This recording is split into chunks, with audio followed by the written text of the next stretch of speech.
자, 집합의 연산 법칙이라는 걸 볼 건데, 자, 먼저 첫 번째는 교환 법칙이에요. 이 용어가 낯설지는 않을 겁니다. 그럼 뭐냐면 A 합 B를 하나, B 합 A를 하나. A에서 B를 합치나 B에서 A를 합치나 어차피 똑같은 얘기겠지. 직관에 그냥 빨리빨리 넘어갈게요. 그러니까 이거 바꿔도 된다. 그러니까 여러분 뭐 할 때 뭐 이렇게 순서를 A를 뒤에 두면 좋을 것 같은데 B를 A 앞에 주면 좋을 것 같은데 라고 필요할 때 바꾸는 거라고 생각하시면 돼. 근데 이게 교집합도 성립을 해요. 근데 주의할 거는 요 지랄은 안 돼요. 뭐냐면 이것도 바꿔. 틀려. A 차이는 어느 부분이야? 요 부분이지. B 차이는 요 부분이지. 이건 다른 거야. 요건 다른 거예요. 이건 바꾸시면 안 돼요. 자, 다음 두 번째. 마치 이 느낌이야. 더하기는 교환해도 되지. 근데 빼기는 교환 안 됐었습니다. 그럼 똑같은 얘기예요. 자, 그 다음에 두 번째는 결합 법칙입니다.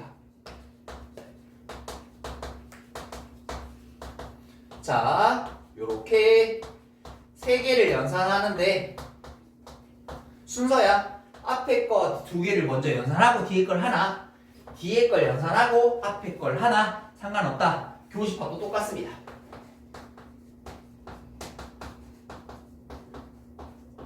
그래서 앞에 거 두 개를 먼저 하나, 뒤에 거 두 개를 먼저 하나, 상관없다. 근데 요 다음 게 보게 될 게 분배 법칙이거든요.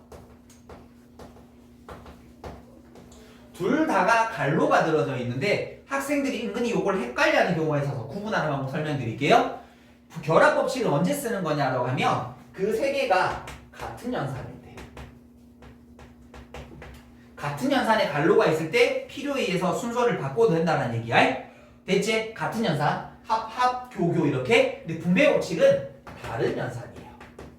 요렇게 구분하시면 돼요. 갈로가 있는 연산에서 같은 게 있다라면 결합을 생각해 보시고 다른 연산이 있다라면 분배를 생각해 보는 거야. 자, 무슨 말인가 하면 A 합 B 교 C가 있다라면 여기 있는 A 합을 요렇게 한번 분배시켜 주는 게 분배 법칙이야. 그래서 A 합 B 그 다음에 A 합 C 그리고 원래 있던 가운데 연결고리 교집합 달아주시면 돼요.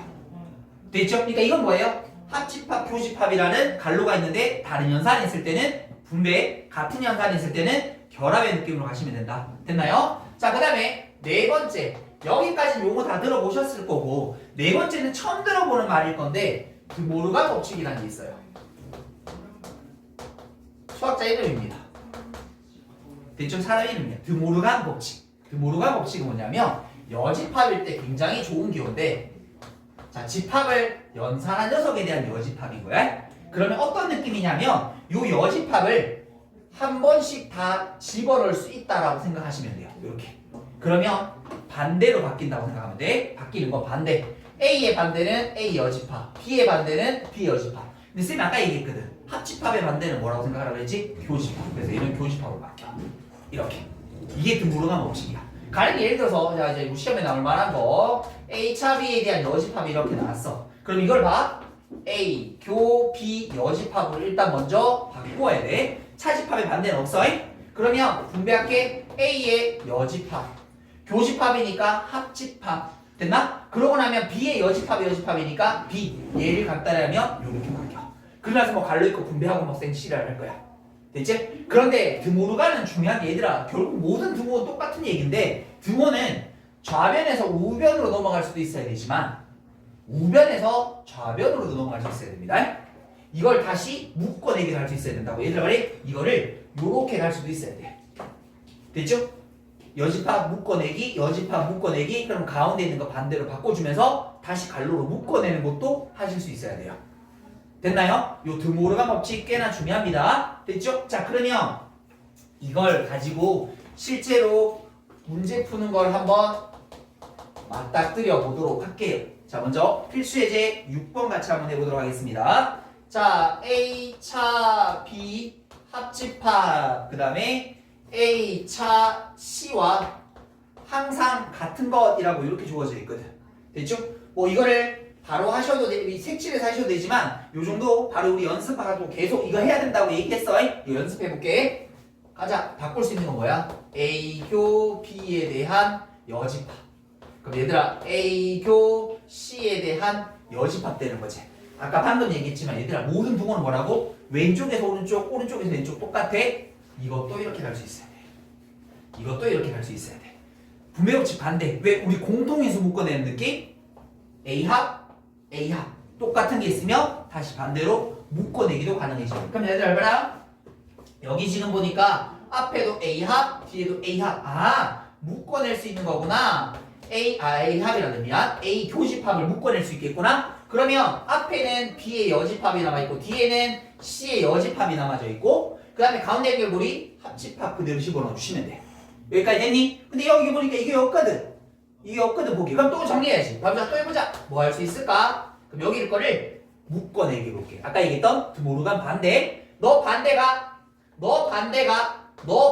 가. 그리고 여집합 쏙 묶어내면 돼. 이렇게. 됐습니까? 그럼 얘들아 말해. 이게 보이나? 이게 보이나?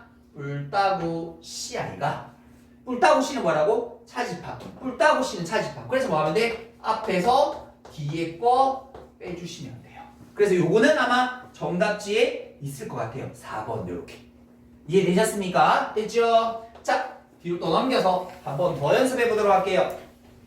한 번 더 연습. 필수예제 7번입니다. 7번 가보도록 할게요. 뭐 깁니다. 좀 적어볼게요. 여기 보니까 A 합 B에 대한 여집합 교집합 A 교 B에 대한 여집합 그리고 나서 다시 A를 이렇게 뭐 결과가 어떻게 나왔든 간에 일단 왼쪽부터 정리를 한번 해보자고. 그럼 왼쪽에 있는 식을 정리하기 위해서 선생님 여기 보자. 요거 앞에 거 뭐 손댈 만한 게 크게 없어 보입니다. 일단 잠깐 둘게요. 근데 뒤에 게 손댈 게 하나 보여요. 왜? 모르가 법칙 쓸 수 있으니까 A 여집합, 합집합, B의 여집합 요렇게 그리고 교집합 이렇게 되죠. 해볼 수 있는 거 해봤다? 그랬더니 얘들아 이게 보이나? 합집합, 비여집합, 합집합, 비여집합 공통의 부분이 있지. 뭐 할 수 있어? 묶어낼 수 있다고. 그래서 잘 봐. 가볼게. 앞에는 A가 남아있고 뒤에는 A 여집합이 남아있고 가운데 연결 고리 그리고 뭐를 묶어낸 거야? B의 여집합을 묶어내 주신 거야. 됐나요? 그럼 요거 A 이렇게 됩니다. 됐습니까? 근데 얘들아 보자. A랑 A 여집합 우리 아까 성질했던 거지. 둘의 공통 부분은 없다. 이거 뭐예요? 공집합. 됐죠? 공집합과 어떤 집합을 합집합해서 큰 거 나온다고 했잖아. 공집합 없는 거니까. 그렇지. 앞에 거는 결국 B의 여집합이 된다라는 걸 얘기해 주는 거네. 요까지 됐니? 됐니? 그럼 얘들아 말해. 요걸 좀 자리 바꾸자. 왜? 익숙해지실란가? 뿔따구씨. 그러니까 뭐 할 수 있어? A 차비. 근데 이게 뭐랑 같다는 거야? A랑 같다는 거야. 이거 뭐지? 아까 작은 큰 거 빼면 뭐 포함해. 이거는 뭐 안 배운 거잖아. 그럼 이럴 때 아까 뭐라 하라고? 빠르게 그려봐. 억지로 외우려고 하지 말고 그림 5가지 그려보라고. 그러면 맞춰보면 돼. 물론 얘들아 잘 들어. 많이 하다가 이게 뭔지를 알 것 같으면 외워서 풀어도 돼. 근데 모르겠으면 이렇게 해도 된다는 거 보여주는 거야. 됐죠? 자연스럽게 외워주시면 그건 상관없습니다. 근데 집합에 사실은 외우려고 하면 진짜 외울 게 많거든요. 근데 너무 많이 외우면 힘드니까 지금 요령 가르쳐 준 거야. 그럼 얘들아 봐. 이거에서 보자. A에서 B를 빼면 A라고 얘기할 수가 없지?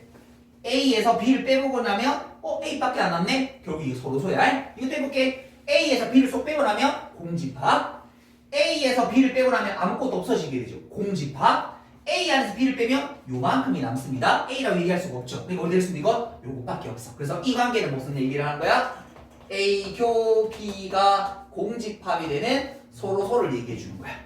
됐죠? 그러면 그 중에서 첫 번째 A 합 B가 A가 되는 거 뭐야 관계? 포함 관계 얘기한다 그래서 큰 거. 그러니까 기억은 아니겠죠? 니은 서로 소용이 있습니다. 디귿도 포함 관계 되어 있으니까 얘들아 다른 그림이잖아. 정답이 될 수 있는 거 니은 하나밖에 없다라고 해서 이걸 정리해가는 요 요령을 공부하셔야 된다. 됐죠? 요까지 일단 정리 한번 해보도록 할게요. 자 다음 필수예제 8번을 좀 볼 건데요. 자, 거기 보면 우리가 앞에서 배우지 않은 어떤 새로운 집합의 연산들을 정의해 놓습니다. 어떤 기호로 뭐 이게 뭐 삼각형일 수도 있고 뭐 동그라미일 수도 있고 뭐 사각형일 수도 있고 새롭게 정의된 연산들을 해놓는 건데 뭐 거기 8-2번 같은 건 사실은 처음 보는 거는 그냥 이게 어떤 거다라고 찾으시면 되는데 이 필수예제 8번과 8-1번에 나와 있는 이 녀석은 아주 유명한 집합입니다. 그래서 이 녀석은 좀 알아두실 필요가 있어서 요건 따로 한번 정리를 좀 하고 가도록 할게요. 됐죠? 그러니까 문제마다 새롭게 정의되는 건 거기 찾아서 어떤 집합이야 찾아서 풀면 돼. 그런데 요 두 녀석은 여기 있는 요 녀석은 너무 유명한 녀석이라서 하나 하고 갈 거예요. 우리 요걸 뭐라고 하냐면 대칭 차집합이라고 불러요. 요 집합을 대칭 차집합이라고 부르는데 먼저 그림에서 만나보게 되면 자 요렇게 돼요. 요 부분과 이 부분 됐죠? 요걸 우리 뭐냐면 대칭 차집합이라고 불러. 근데 얘는 표현이 좀 많이 다채롭거든요. 원래는 잘 보세요. 이 녀석을 이렇게 표현할 수 있습니다. A차 B라는 녀석과 B차 A라는 녀석을 합한 거 이렇게 됐죠? 차집합 합한 거니까. 근데 이걸 바꿔주게 되면 이렇게도 적을 수 있다. A교 B에 대한 여집합, 합집합, B교 A에 대한 여집합에 대해서 저 차집합을 교집합, 여집합으로 바꿔서 문제를 풀 수도 있습니다. 됐죠? 자, 그런데 이게 가만히 보니까 그림에서 보니까 합집합에서 이 가운데 있는 속부만 빠진 거 아이가? 그래서 이렇게도 표현하기도 합니다. A 합 B에서 A 교 B를 뺀 거 이렇게. 이거 또 차집합 있잖아. 그럼 또 쓸 수 있어. 이렇게도 적을 수 있어. A 합 B에다가 교집합, 그 다음에 A 교 B에 대한 여집합 이렇게도 적을 수 있다. 그럼 또 뒤에 걸 또 뭐 써서? 드모르간 써서 이렇게도 적을 수 있다. 교집합, A 여집합, 합집합, B에 대한 여집합 이렇게. 그러니까 표현이 굉장히 다채롭습니다. 맞죠? 그런데 사실은 이 중에서 보통 나오는 문제들은 거의 첫 번째 표현 아니면 그나마 요 표현으로 대부분은 출제가 될 겁니다. 근데 저렇게도 낼 수 있다라는 것 일단 눈에 한번 스캔하고 가도록 하시고 자 근데 대칭 차집합에서 중요한 거는 제목에 차집합이 들어가 있지만 읽는 거는 완벽하게 이 세 번째 있는 이 표현으로 읽으시는 게 좋아요. 대칭 차집합을 읽을 때는 어떻게 읽어야 되냐면 쌤이 이렇게 읽으라고 할 거야. 앞으로 대칭 차집합이 뭐니? 라고 물어보면 전체에서 공통 부분 빼는 게 대칭 차집합이야. 그러니까 차집합의 의미를 두지 않으셨으면 좋겠습니다. 왜냐하면 두 개짜리는 솔직히 얘기하면 크게 문제가 되지 않는데 이게 언제 문제가 되냐면 세 개짜리예요. 자 예를 들어서 A 연산, B 연산, C 이렇게 할게요. 물론 이 연산은 지금 대칭 차집합이라고 가정하고 가도록 할게요. 그러면 A, B를 차집합해서 대칭 차집합 구하고 그 녀석과 C를 다시 차집합해서 구하면 굉장히 복잡해져. 됐니? 그래서 대칭 차집합은 제목에는 차집합이지만 표현도 맨 처음에 있는 표현이 가장 많이 나오지만 읽을 때 무조건 전체에서 공통 부분 빼기로 가셔야 돼. 그래야 계산이 쉬워. 자 해볼게. 이거를 여기가 색칠을 한번 해보도록 할게요. 어느 부분인지. 먼저 처음에 요 두 녀석을 먼저 연산해주게 되면 이 부분이라는 거 정도는 아실 것 같아요. 됐죠? 그리고 나서 얘들아 말이 이 집합과 이 집합의 전체를 구하는 거야. 다시 그러면 이 집합은 흰색 부분 C라는 부분 표시하면 요거지 이렇게. 됐나요? 근데 여기서 이제 뭐 하라고? 공통 부분 빼면 돼. 그 공통 부분 빼면 요 부분 빼고 요 부분 빼면 지금 요래 색칠된 부분이 저 세 개를 대칭 차집합한 부분이에요. 근데 이거를 차집합으로 하게 되면 굉장히 복잡하게 문제를 풀어야 된다. 그래서 대칭 차집합이 나오면 무조건 읽는 거야. 어떻게? 전체에서 공통을 빼는 집합을 구하는 거구나 라고 읽으시는 게 가장 좋습니다. 됐나요? 그래서 표현도 여기 들어져 있긴 하지만 읽을 때도 이 녀석의 연산이라는 거 전체를 구해서 두 집합의 전체를 구해서 공통 부분을 쏙 빼주면 저 집합이 나오는구나 라고 읽으시면 된다. 됐니? 그러면 잘 봐. 필수예제 8번에 나와 있는 것도 자 거기 A 세모 B라는 녀석을 우리가 A차 B 합집합 B차 A라고 해서 이제 이거는 외우셔야 돼. 저거 대칭 차집합이네. 그러니까 저거 뭐 해야 돼? 전체에서 공통 부분 빼는 거네 이렇게. 그러면 안에 들어봐라. 거기 있는 걸 빠르게 풀 수 있다. 자 봐. A 세모 A 여집합이라는 녀석의 값이 공집합이잖아. 자 그럼 어떻게 하면 된다고? 전체. 이거 두 개 전체 하면 뭐 된다 그랬죠? 전체 집합. 됐죠? 뺍시다. 둘에 대한 공통분 뭐예요? 공집합이죠. 빼면 뭐 될까? 전체 집합. 그래서 틀린 거지. 이렇게 해야 바로 읽어내시면서 스캔 팍팍 풀 수 있다. 알겠지? 차집합구하고 차집합구에서 합쳐봐야지. 이런 짓 하지 마. 그럼 엄청 어려워. 2개짜리는 그나마 나은데 3개짜리 가게 되면 거의 손을 못 댈 정도로 복잡해집니다. 그러니까 이렇게 읽으셔야 돼요. 다시 니은 가보도록 할게요. A 연산 A라는 녀석의 값이 전체 집합. 그럼 얘들아 보자. 이 두 집합의 전체는 A죠.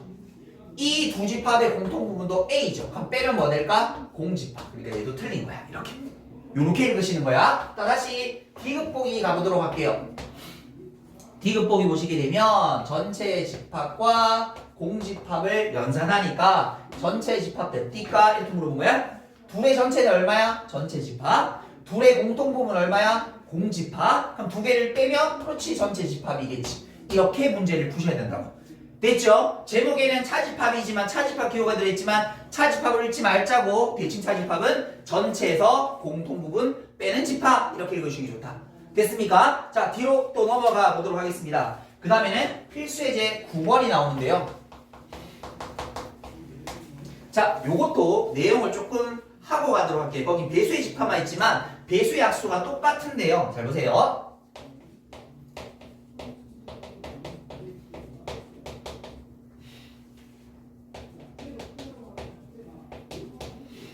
배수들을 모아놓은 집합을 배수의 집합이라고 해요. 예를 들어서 A2라고 하면 2의 배수들 2, 4, 6, 8 쭉쭉 나가는 녀석들. 그럼 A3이라고 하면은 3의 배수 모아놓는 거 3, 6, 9 이런 집합들을 배수의 집합이라고 얘기해. 근데 그 배수의 집합을 연산하는데 2가지만 잘 하시면 돼요. 자, 첫 번째 L이라는 배수의 집합과 M이라는 배수의 집합을 교집합하게 되면 얘들아 여기서 공통분 찾으면 될까? 6. 그 다음에 뭐 될까?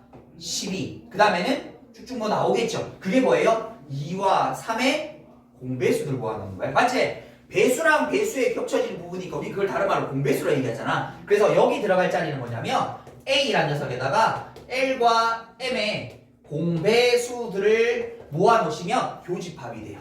그러니까 뭐냐면 배수와 집합, 배수의 집합을 교집합하면 항상 하나의 배수의 집합으로 표현할 수 있다는 게 첫 번째네요. 됐니? 그런데 이 녀석과 이 녀석을 합하면 어떻게 될까?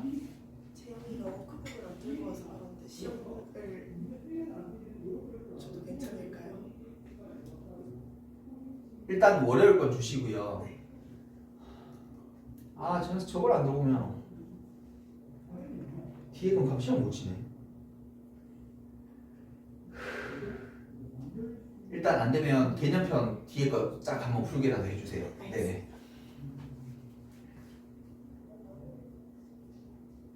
그래요. 자, 이제 우리 2개 합하기로 했죠. 합해볼게 실제로. 얘들아, 저기는 A2라는 집합과 A3이라는 집합을 합해보니까 2, 3, 4, 6, 8, 9 쭉쭉 적을 수 있어? 이게 뭐야? 집합은 맞는데 배수로서의 의미가 퇴색해버리지. 아무 의미 없는 집합이지. 맞지? 뭐 아무것도 아닌 거잖아. 그런데 합집합 할 수 있습니까? 라고 하면 할 수 있는 게 있어요. 자, 보세요. 지금 여기다가 4의 배수를 한번 적어볼게요. 4, 8, 12 이렇게 나가지. 여기 있는 요 두 녀석을 한번 합해볼게. 그러면 저기 있는 2라는 녀석과 4라는 녀석을 합쳐주게 되게 되면 그 녀석은 2, 4, 6, 8 어떻게 돼? 요거 뭐로 표시할 수 있어? A2로 표시가 가능해지지. 아니, 교집합은 어떤 거든 합치면 교집합하게 되면 항상 하나의 배수의 집합으로 표현이 가능해. 근데 합집합은 특수한 상황에만 배수의 집합으로 표현할 수 있어. 그 2개의 숫자가 무슨 관계일 때? 서로 배수의 관계일 때. 됐죠? 2와 3은 배수 관계 아니잖아. 2와 4는 배수 관계 되잖아. 그럼 얘들아 A3과 A9는 합칠 수 있어? 합칠 수 있어. 무슨 말인지 이해되니? A3과 A9도 합칠 수 있어. 무슨 말인지 이해되죠? 그렇게 서로 배수 관계일 때 합칠 수 있어. 그럼 그걸 어떻게 적냐면 자, 이거 외우려고 하지 마시고 A에다가 큰 거 적으시면 돼. 얘들아 2의 배수가 더 커? 4의 배수가 더 커? 이 정도 생각할 수 있잖아. 누가 더 커? 2의 배수가 훨씬 더 큰 거 아니야? 그럼 2의 배수 적으면 되는 거야. 무슨 말인지 이해되지? 그 숫자를 억지로 외우려고 하지 마시고 그러니까 둘 중에 큰 거 적으시면 돼요. 왜? 합집하면 큰 거 적는다 했잖아. 그 둘 중에 어느 배수가 더 크지? 그거 적으시면 돼요. 이렇게. 됐니? 요게 약수들의 집합은 여기 없어서 선생님이 내용 정리 안 할 건데 이거 똑같습니다. 교집합하게 되면 공약수 잡아내시면 돼요. 당연하겠죠? 약수 중에 공통된 공약수겠지. 그럼 합집합도 한글 안 돼? 잘 봐, 잡아. 아마 여러분 유형편에는 있을 거거든요. A6이라는 거 잡아내 보도록 할게요. A6을 잡아내면 1, 2, 3, 6입니다. 이거 약수들입니다. 그럼 얘들아 A4라는 녀석은 1, 2, 4가 되게 돼요. 두 개를 합치면 뭐가 되지? 1, 2, 4, 6. 아무 약수도 표현하지가 않아진다. 그런데 이게 예를 들어서 이렇게 되면 1, 2, 3, 4, 6, 12 이렇게 되는 거 맞니? 그럼 얘들아 이거 두 개 합치면 뭐가 돼? 요거 되겠지. 요 안에 여기 다 들어져 있으니까 무슨 관계? 포함관계. 두 숫자가 무슨 관계일 때? 또 배수 관계일 때. 이렇게 해서 약수도 냅니다. 알겠죠? 그래서 이 녀석들의 배수와 약수의 핵심은 뭐냐면 교집합과 합집합할 수 있니? 그럼 교집합은 뭐 항상 된다. 합집합은 어떨 때 된다? 두 숫자가 서로 배수 관계일 때 된다. 이거 하는 게 핵심인 거야. 됐죠? 그러면 해볼게요. 자, 필수예제 9번 문제를 한번 바라보시면 어디 있나? 여기 있다. 첫 번째. A, N이라는 녀석이 포함이 된다랍니다. 뭐랑? A 교집합이 A 얼마? 15의 교집합과 그 다음에 A 20의 교집합. 근데 얘들아 요걸 바꿔주게 되면 요거 AN에다가 뒤에 거는 교집합이니까 합칠 수 있다 그랬죠? 15와 20의 공약수를 구하는 공약수 어떻게 찾아? 최소 공배수. 공배수를 찾아야 되니까 최소 공배수의 배수를 찾으면 되는 거 아니야? 그럼 둘의 최소 공배수 얼마지? 60. 맞아요? 그래서 이 녀석은 A 60 안에 들어가고 싶어. 근데 아까 얘기했지 쌤이 서로 포함 관계가 된다라는 건 두 개가 서로 무슨 관계? 그렇죠. 배수의 관계입니다. 뭐 약수의 관계라 불러도 되고 한쪽이 한쪽을 배수라고 부르면 한쪽이 약수를 부르는 거니까 상관없다. 서로 배수의 관계다. 그럼 얘들아 포함이 되려면 얘들아 말해 60의 배수는 60, 120 이렇게 나갈 거 아니야. 그럼 여기 n이 적혀있는 숫자는 그렇죠. n은 60의 배수꼴이라면 저거보다 훨씬 작은 녀석들이 나올 수밖에 없겠죠. 됐습니까? 그럼 오케이. 여기서 이 중에 찾고 있는 게 자연수 n의 최소값을 물었으니까 제일 작은 숫자는 60이 되시면 되겠죠. 그 다음에 뭐 되면은 120, 180 이런 숫자들이면 가능해진다. 요 얘기 지금 계속 하고 있는 거야. 다시 두 번째 거 가볼게. 두 번째 거 보니까 A 16 교집합, A 8 합집합, A 12라는 녀석을 연산했더니 어떤 AN이 된대요. 요 N값 찾으래. 연산해보라는 뜻인 거야. 자 보자. 8과 12를 합집합하려고 하니까 합집합 돼? 안 돼? 안 돼. 아니 합칠 수는 있어. 못 합치는 게 아니라 우리가 배수로서의 의미가 없으니까 합쳐봐야 의미가 없는 거야. 그러면 어떻게 해야 돼? 그럼 우리 앞에서 배운 연산을 써야지. 왜? 연산 기호가 다르잖아요. 그럼 뭐 할 수 있다? 분배라는 걸 할 수 있다라고 배웠었으니까 분배를 한번 시켜볼 거야. 그러면 A16 교집합 A8 합집합 A16 교집합 A12 왜 이래 해도 돼? 왜? 교집합은 항상 뭐 할 수 있다고? 배수의 집합으로 표현할 수 있다고. 됐죠? 그럼 얘들아 6과 이게 16이 좀 미안하면 헷갈리겠다. 16과 8에 대한 최소 배수는 16i가 그래서 이 녀석 뭐를 표시하면 돼? A16 됐나요? 뒤에 있는 16과 12의 최소 배수는 얼마지? 48인가요? 쌤 계산 맞나? 48? 그러니까 이 녀석 48 이제 합집합 할 수 있니? 있지. 두 숫자가 서로 무슨 관계니까? 배수 관계인 거니까. 그럼 둘 중에 누가 더 커? 16의 배수가 더 커? 48의 배수가 더 커? 16의 배수가 훨씬 더 큰 거. 이 정도 생각할 수 있지? 그럼 얘들아 뭐 하면 돼요? 그렇죠. A 16이라고 표현하면 될 테니까 n의 값은 16. 됐니? 그러니까 배수와 약수와의 관계는 뭐라고? 교집합은 항상 가능. 합집합일 때는 두 숫자가 서로 배수일 때 가능. 됐습니까? 요 내용을 아는 게 제일 핵심이야. 요까지 정리해 보도록 할게요.